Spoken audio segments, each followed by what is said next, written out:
Tonight at 6, a Martinsville teenager says he had sex with a former Morgan County teacher at least 3 times and saw other boys have sex with her too. Today, our Rich and I talked with a licensed mental health counselor about the challenges that teen boys in particular may face in reporting sexual abuse. 31-year-old Brittany Fortenberry is charged with 3 counts of sexual misconduct with a minor, plus other charges.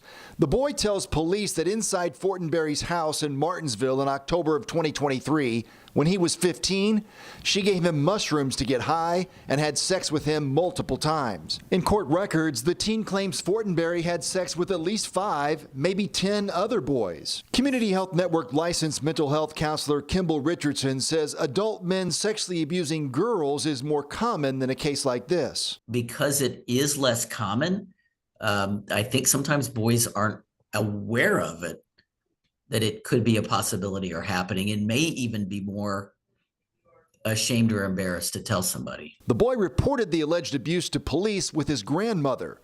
Richardson says it's important child victims confide in a trusted adult. Do not wait until you're not afraid. It's difficult to do, hard to do, because it reveals personal information about you and perhaps the other person who you may still like. You've got to do it, not only for yourself, but for any other child or adolescent that may be involved. In a separate case, Fortenberry faces charges for allegedly sending sexual messages and videos to 17 and 18-year-old boys who served as her teacher assistants at Eminence High School at the start of this school year. Those boys reported her actions to school officials.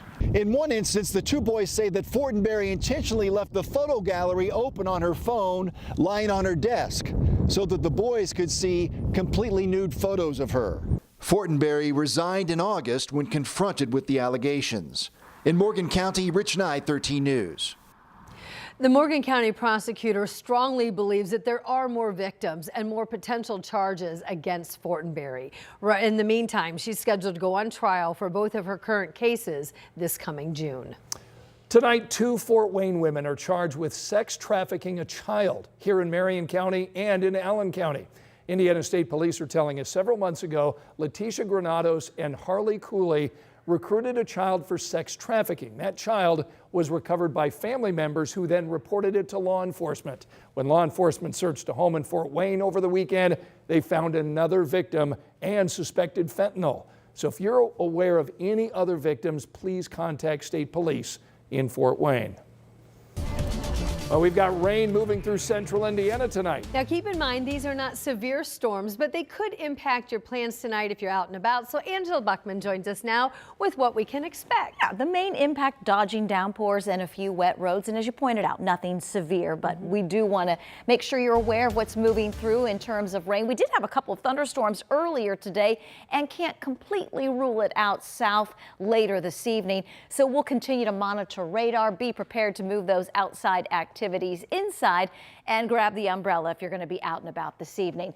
Here is radar showing the movement mainly west to east with this area of steady rain. Give you a couple of local views. We'll start with the steadiest rain in between Kokomo and Tipton.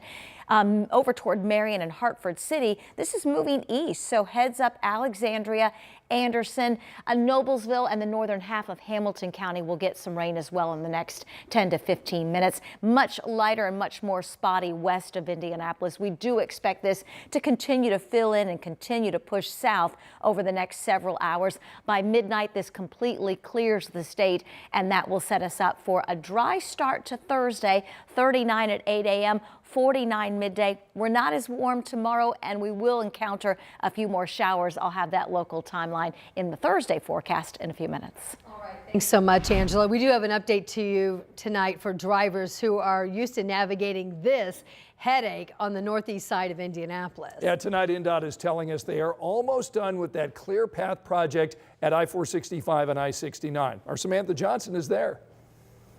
This is some long-awaited good news for drivers who pass through one of the state's busiest interchanges. We're talking about close to a dozen new ramps and bridges fully open by the end of the year.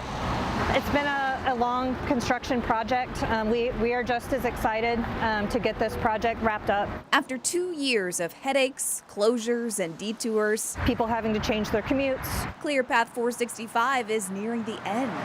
INDOT says most of the construction at 465 and I-69 will be done by the end of the year. New ramps and pavement on 465, new bridges at I-69, and new interchanges at 82nd and 96th Streets, all expected to open in the coming months. Natalie Garrett with INDOT says the goal here is simple. Smoother pavement, better accessibility, and an overall safer interchange. Drivers can also expect the work on Mainline 465 to wrap up this year. You can see the full 2025 construction guide right now at WTHR.com. On the northeast side, Samantha Johnson, 13 News.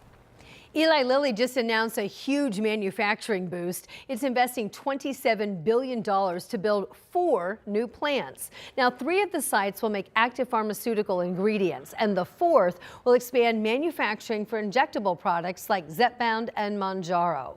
Lilly's chief says the company is hoping to strengthen its supply chain.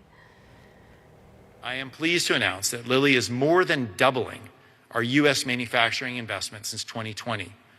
Now totaling a commitment to exceed $50 billion in capital expenses.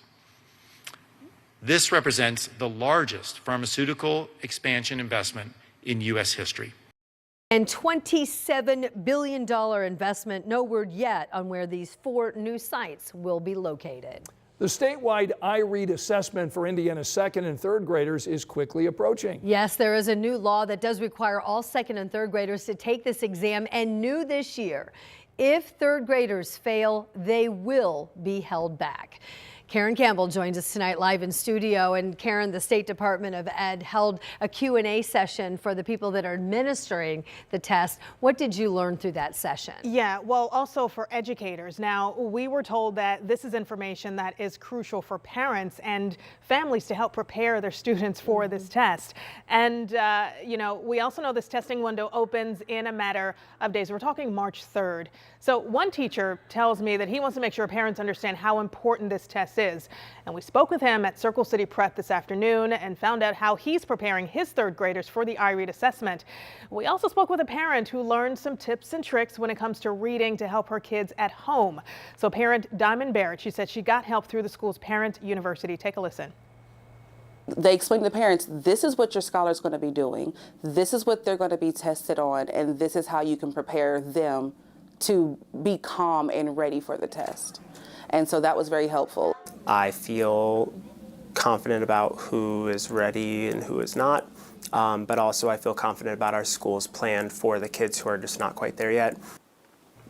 And that was teacher Trev Markowitz. He says he doesn't want to scare students, but he tries to make reading fun and interactive for all students. And you heard mentioned earlier that the Indiana Department of Education, they have released information to families and parents to help their child at home.